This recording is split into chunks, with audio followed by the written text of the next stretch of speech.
Hola, ¿cómo están todos? Muy buenas noches. Esto es Entrevista Verdadera. Iniciamos el programa aquí en la red, esta vez con el senador del PPD, Guido Girardi. ¿Cómo está, senador? Muchas gracias por acompañarnos. Bueno, ha ganado harta portada, noticias con declaraciones suyas y quiero ser bien textual. Fueron declaraciones que hizo el diario La Tercera, hablando sobre el aborto. Fue una entrevista extensa y ellos titulan así: en el aborto no hay una persona con derechos que se está matando, hay una fusión de ADN y proteínas. Esa frase y otras más provocaron harto escozor, específicamente en la democracia cristiana. ¿Por qué decidió plantear de esta forma su respaldo al aborto? No, porque a mí me parece que hay que hacer un debate en serio y de fondo. Y aquí hay dos visiones que se contraponen. Una visión religiosa, que yo llamo mágica, sobrenatural, que es legítima, y una visión científica que tiene que ver con la biología, que tiene que ver con la biología evolutiva, que es un tema muy de fondo, ¿te das cuenta? Para mí hay dos visiones respecto a la vida. Hay una visión creacionista legítima que piensa que todos los seres vivos se crearon en un mismo momento, y hay otra que es a cual yo adhiero, que tiene que ver con la teoría darwinista, ¿verdad? Tal vez no tan estricta, pero que nosotros somos parte de un largo proceso evolutivo que viene de las bacterias que pasaron por los peces, que nuestros ancestros son los reptiles mamíferoides, que hace 10 millones de años todavía éramos chimpancé y bonobo, y eso es más bien se ha corroborado con los estudios de ADN, con la paleontología.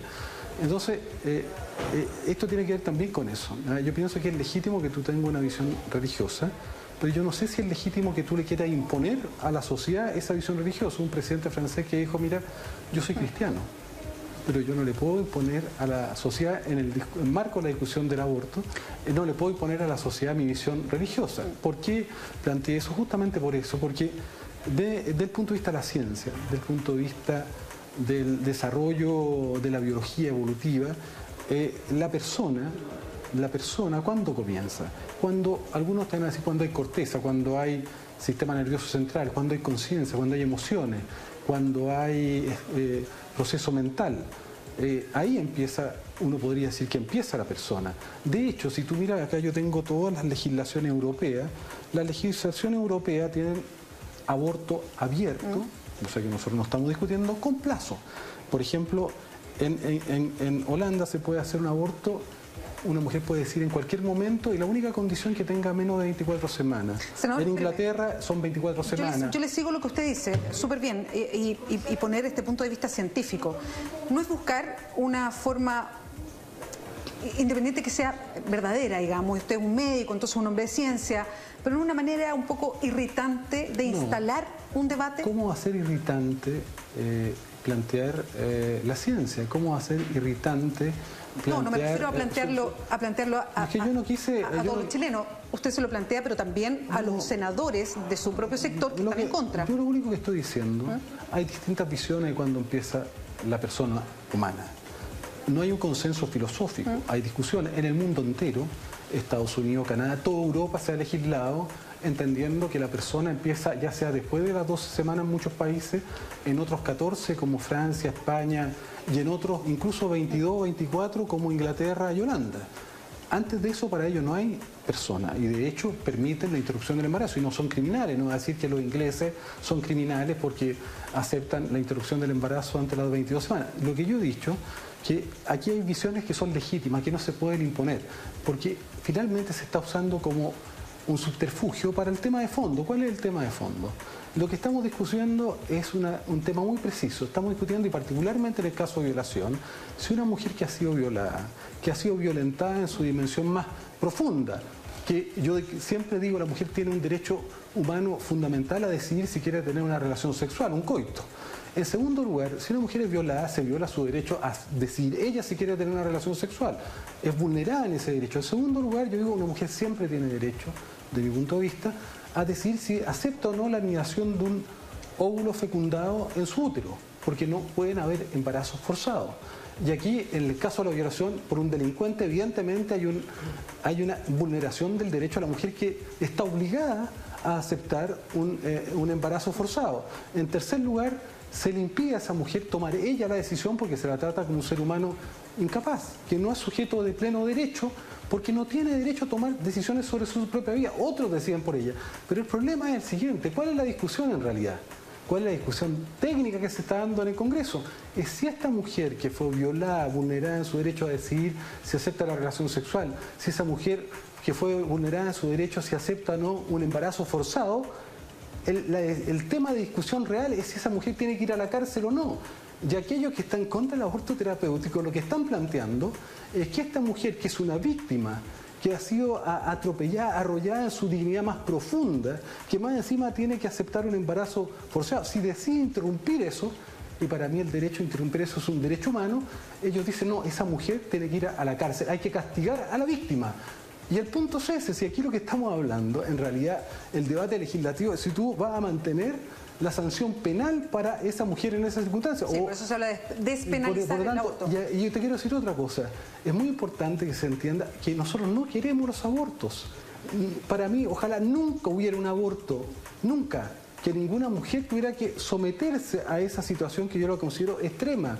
Pero yo digo, pero diciendo eso, yo lo que quiero también es que nunca una mujer vaya a la cárcel por hacerse un aborto. No quiero que existiera ninguno, ojalá, pero la contradicción es que los mismos, muchos de los que dicen estar contra el aborto, son los mayores favorecedores del aborto, porque si la sexualidad es algo sano, si la sexualidad es algo deseable, en salud hablamos de salud sexual, y tiene que ser vivida con responsabilidad y con educación, justamente para que no tenga solo el objeto reproductivo. Entonces, si se oponen al condón, y yo lo puedo decir con conocimiento de causa, tú te recordarás que yo en el 90 mostré un condón por la televisión diciendo, por favor, usen el condón porque habían 40 jóvenes que se estaban infectando, decía, a la semana. El condón no es abortivo, y salió la iglesia haciendo una campaña de televisión en Canal 13 en ese tiempo diciendo no use el condón porque no es 100% seguro, y no era abortivo, y luego se pusieron a la joca, y luego se pusieron a la píldora el día después. Entonces, si tú no tienes acceso a los métodos anticonceptivos, vas a favorecer el aborto. Senador, yo le preguntaba por la fórmula de argumentación, porque, a ver, el Senado siempre se ha considerado incluso más conservador que la Cámara, y hay varias declaraciones, y conversando con distintos senadores, todos piensan que va a haber una discusión bien fuerte en el Senado, y no saben si están los votos para despenalizar por las 3 causales de aborto, como sí ya sucedió en la Cámara de Diputados. Entonces, por eso yo le preguntaba, por la forma o el enfrentamiento que puede haber en el Senado, como tomando las distintas banderas.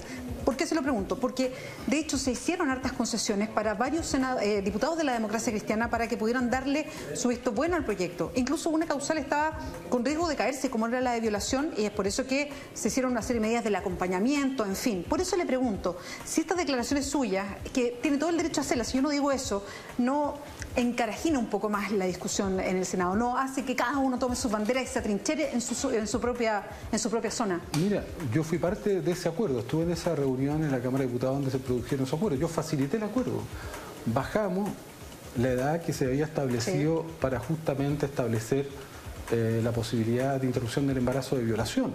Y a mí, yo no estaba muy de acuerdo, porque si tú tienes una niña, por ejemplo, una mujer que está embarazada y tiene una guaguita sin cerebros, con anencefalia, y vive en el campo, y no se logra hacer antes de las 12 semanas una ecografía porque no tiene acceso, y eso pasa a muchas mujeres, que demuestra que su guagua no tiene cerebro, que es una cosa, no tiene cerebro y que van a nacer y va a morir. Y eso, en vez de cubrirse a las 12 semanas, se cubre a las 15 semanas. Bueno, así como que ahora la legislación, ella no puede interrumpir su embarazo. O niñas pequeñas, muchas veces de 13 años, que son violadas por los familiares, muy pobres, esconden el embarazo hasta las 15 semanas. O sea, algunas no se dan cuenta que están embarazadas. Y además se aterrorizan porque el que las violó es el padrastro, es el hermanastro, y lo silencian. Además, viene un drama de vida y se descubre a las 15 y 16 semanas, tampoco se va a poder interrumpir.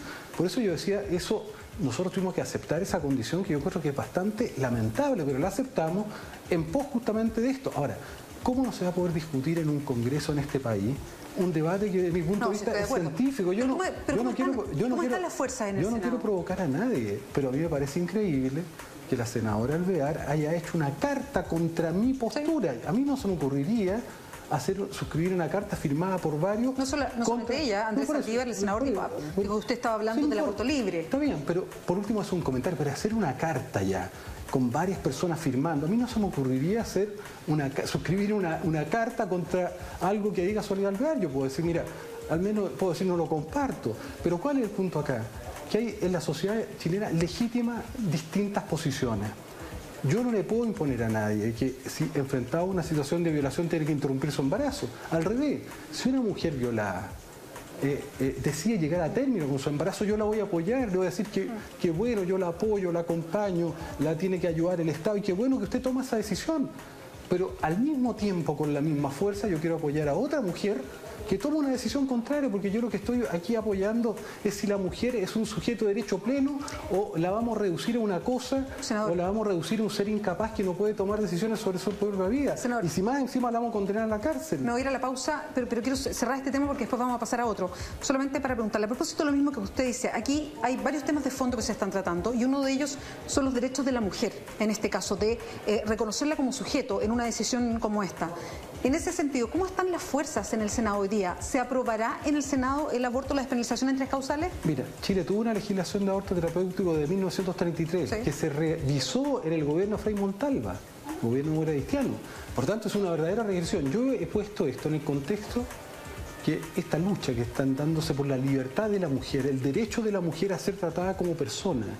Para mí siempre una mujer tiene que tener el derecho a decidir si acepta o no la relación sexual, el coito, y si acepta o no es un tema de principio, si acepta o no la anidación de un óvulo fecundado. Particularmente es mucho más grave esta situación habiendo habido una violación o habiendo habido existiendo un feto. ¿Y se va a aprobar o no? Entonces, lo que yo planteo en este caso es que esto se debe aprobar porque es una lucha por la libertad, es equivalente a la lucha que dieron las mujeres en la década de los 40, que duró muchos años, para que las mujeres obtuvieran el derecho a voto. Si las mujeres no obtuvieron el derecho a voto, así nomás. Entonces, cuando las mujeres en Chile no tenían derecho a voto, no eran sujetos de pleno derecho. Había una visión machista, las mujeres no son ciudadanas. Hoy día hay algunos que consideran que las mujeres no son ciudadanas, que no pueden tomar decisiones sobre su propia vida. Si las toman, aun cuando sean víctimas de una situación cruel, tener una guaguita que va a morir y que no puede vivir, o tener una violación, si deciden ejercer ese derecho, que es un derecho humano, porque yo me tengo que poner en lugar de ella. Muchos de los que hablan, no sé si harían lo mismo si tuvieran una hija de 12 años violada y embarazada. La sociedad las tiene que más encima condenar a prisión. Yo, de verdad, lo encuentro algo que es totalmente deshumanizado y cruel, más allá de la reflexión política, valórica. Bien, senador. Vamos a hacer una pausa aquí en Entrevista Verdadera y ya volvemos a la conversación con el senador Guido Girardi.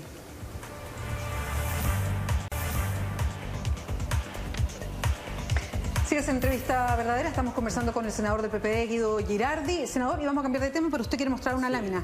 Bueno, yo soy uno de los autores originales de los primeros proyectos de interrupción terapéutica del embarazo y yo quiero que mi país deje de ser esto. En negro están los países, que son 4 en el planeta, ustedes van a ver que Chile, Honduras, Nicaragua, que no tienen ningún tipo de legislación justamente para proteger a la mujer y condena a la cárcel, incluso a la mujer en caso de violación o en caso de inviabilidad fetal. Los verdes son los que tienen aborto libre, se llama con sistema de plazo, que son la mayoría, y los naranjos y los rojos son aquellos que justamente tienen interrupción de embarazo como estamos planteando nosotros. Es decir, con causales, con estas 3 causales, nosotros pasaríamos de ser negro a ser naranjo o rojo, es decir, tener al menos interrupción del embarazo donde la mujer que es violada no tenga el riesgo de ir a la cárcel. Yo lo único que puedo decir, no se renuncia a los principios propios. Cuando uno permite, se hace cargo el legítimo voto de una sociedad respetuosa de la dignidad de los otros. No se renuncia a los principios propios cuando uno permite que los otros puedan decidir. A mí me parece que esa es la discusión de fondo, que cada cual pueda tomar sus propias decisiones en un tema que es controvertido y evidentemente tiene una dimensión valórica, es una sociedad multivalórica y tenemos que salir de la dictadura moral que estamos viviendo. Senador, lo quiero llevar a otro tema que ha estado en el foco de la opinión pública y tiene que ver con este artículo que eleva las penas y las amplifica a las personas que filtren información judicial. Es un artículo bien amplio porque no solamente habla de funcionarios judiciales o funcionarios de fiscalía, sino que habla de cualquier otra persona que participe en esta filtración de informes. Usted votó a favor porque esto pasó por la sala del Senado y salió aprobado por todos los que estaban, digamos, desde la Comisión de Constitución, Legislación y Justicia. Primero yo diría en el contexto, esta es una muy buena ley en general para combatir la delincuencia. Tiene muchos artículos que son positivos. La ley corta antidelincuencia. La ley corta, o sea, es una ley útil, creo que uno de los problemas que afecta a la ciudadanía completa. Es la delincuencia. O sea, tiene varios artículos que son súper polémicos. Varios artículos, yo voté contra varios. Yo voté contra el artículo de la detención preventiva, porque creo que hoy día no es necesario reeditar. Pero no, que eso no se había zanjado todavía, o ya lo están... Lo votamos, ese artículo se votó, yo voté contra algunos artículos, me parece muy positiva la ley, pero hay algunos artículos que a mí me parecía que violaban ciertos derechos y garantías que tienen que ver con derechos humanos. Fue la opinión del Instituto de Derechos Humanos que eso no era positivo. Yo voté contra ese artículo, es decir, la que establecía una suerte de nueva detención por sospecha, la detención preventiva, porque creo que hoy día está la facultad, y voté contra un artículo que también me pareció un tanto excesivo, que se puede aumentar las penas por daño a carabinero aun cuando no haya lesión. Lesiones visibles. O sea, eso puede ser usado de manera muy subjetiva, te das cuenta, tú puedes decir, mira, esta persona me golpeó, tú no tienes ninguna lesión y por lo tanto yo en esos dos casos voté en contra, apoyé la mayoría de los artículos. Y lo que sucede acá es que en una comisión, a lo mejor cuesta entenderlo, estos proyectos primero van a una comisión. En esa comisión que trató este proyecto, el artículo que tú planteas... ¿El de las filtraciones? De las filtraciones se votó en forma unánime por los 5 senadores que estaban ahí. Cuando los artículos se aprueban en forma unánime en la comisión, cuando pasan a la sala, este es un procedimiento normal. Que en general, los artículos que fueron aprobados en forma unánime, dice el secretario, y los nombra por el número, se dan por aprobados. Tú puedes levantar la mano hasta que un senador levante la mano y diga, no, yo quiero que se vote, y se vota. Entonces, ¿qué es lo que sucedió ahí? Muchos de estos artículos, casi todos, se discuten en la sala, pero cuando se aprobaron en forma unánime en la comisión y pasan a la sala en esa condición, puede que no se discutan en la sala ni se voten en forma particular, se dan por aprobados. Entonces, yo creo que tal vez algunos senadores votaron pensando que, como había habido un acuerdo unánime en la comisión, estaba todo bien. Perdón, solo para precisar, ¿y usted ese artículo lo votó o no? No, yo en ese artículo, porque tuve duda, yo no voté, pero... ¿Perdón, no venía todo en paquete? No, claro, viene porque se habla del artículo tanto, artículo tanto. Claro, porque se nombran los artículos, pero yo, como tenía alguna duda, en ese momento tomé la decisión de no votar, dije, voy a revisar esto. Ahora, se ha generado una polémica que yo comparto mucho de su punto de vista, yo comparto lo que hoy día planteaba el presidente. Perdón, antes de pasar al fondo, es que la forma también me interesa.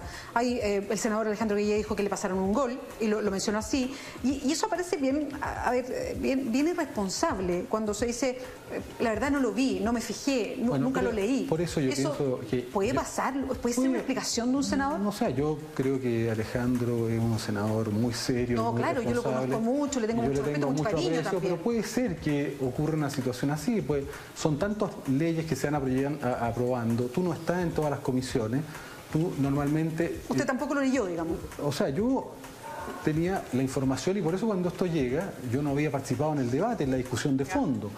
Entonces yo prefería en ese momento no votar. No quiso decir, oiga, ¿sabe qué? ¿Revisémoslo mejor o no lo vio este? Yo preferí no votar, dije, bueno, voy a consultar, voy a ver. Ahora, yo comparto el debate que se ha generado, comparto lo que planteó el presidente de la Corte Suprema, y yo pienso que esto se tiene que revisar y resolver en el Senado. Creo que pero, si hay ¿y puede devolverse al Senado? Yo creo que ahí vamos a hacer una discusión si hay la unanimidad del Senado. Es que tiene que ser unánime. Sí, por eso, pero yo pienso que lo más probable es que exista la unanimidad del Senado para revisarlo. Después cada cual votará de nuevo. Senado, pero no es bien ridículo que, a ver, se discute en una comisión, pase al Senado, se vote a favor, abrumadoramente, digamos, no hubo voto en contra, sin revisarlo, y después de votado digan, uy, no nos convenció, parece que nos equivocamos, votémoslo de nuevo? No, pero mira, a mí me parece que lo interesante de esto es que hay una accountability, hay una ciudadanía activa, los parlamentos no son infalibles, y creo que lo importante justamente es que se ha generado un debate de abajo hacia arriba, desde la ciudadanía. Y a mí me parece que lo correcto es que se revise el tema, que se vuelva a discutir y tal vez se va a mirar tal vez con más, yo diría, más complejidad, con más profundidad, las consecuencias de esta. Y eso, yendo al fondo, ¿usted comparte lo que dice el artículo? Porque se lo voy a poner así. Yo entiendo que puede haber una mirada de mayor cautela, porque se habla de todos los procesos judiciales, no de algunos, de mayor cautela, para grandes investigaciones que se realizan, me imagino, narcotráfico y otras, políticas también. Pero justo sucede que se aprueba un artículo que sanciona las filtraciones cuando hay una serie de parlamentarios, senadores también que lo tienen que haber votado, que están formalizados y que en sus defensas han apuntado a los medios de comunicación y a las filtraciones, fijándose en esa forma más que en el fondo de lo que cometieron. Y justo viene un artículo que viene a sancionar las filtraciones. Entonces, permítanos que como ciudadanos seamos suspicaces respecto a esto. Pero a mí me parece bien la suspicacia, entonces creo que es positiva la suspicacia. No sé, si lo que yo planteo, más allá de la suspicacia nuestra, es que se legislen situaciones como... Estaremos de acuerdo que nadie podrá aceptar que, por ejemplo, en un caso de droga y narcotráficos haya filtraciones, porque eso puede ayudar o de terrorismo puedan haber filtraciones, te das cuenta, tal vez son temas que en Chile no han estado muy presentes, pero que van a ser una pandemia mundial, sobre todo el terrorismo. No pueden haber filtraciones en ese tipo de casos. Ahora, pongámoslo de otra manera, hay casos que si no hubieran existido filtraciones, difícilmente se hubieran investigado, como fue el caso de la corrupción, de este caso que hubo en el mundo militar. ¿A usted le merece duda de que justo se haya hecho una legislación como esta, justo en este momento? No, pero me parece que hay que revisarla, me parece que hay que revisarla con más acuciosidad y me parece que, por lo menos yo creo que la intuición que yo tuve me pareció justa en el sentido de no votar en ese momento porque me pareció que era mejor darle una vuelta más profunda al tema. Senador Guido Girardi, muchas gracias por acompañarnos esta noche. Muchas gracias a ti. Que le vaya bien. Vamos nosotros a un resumen de noticias.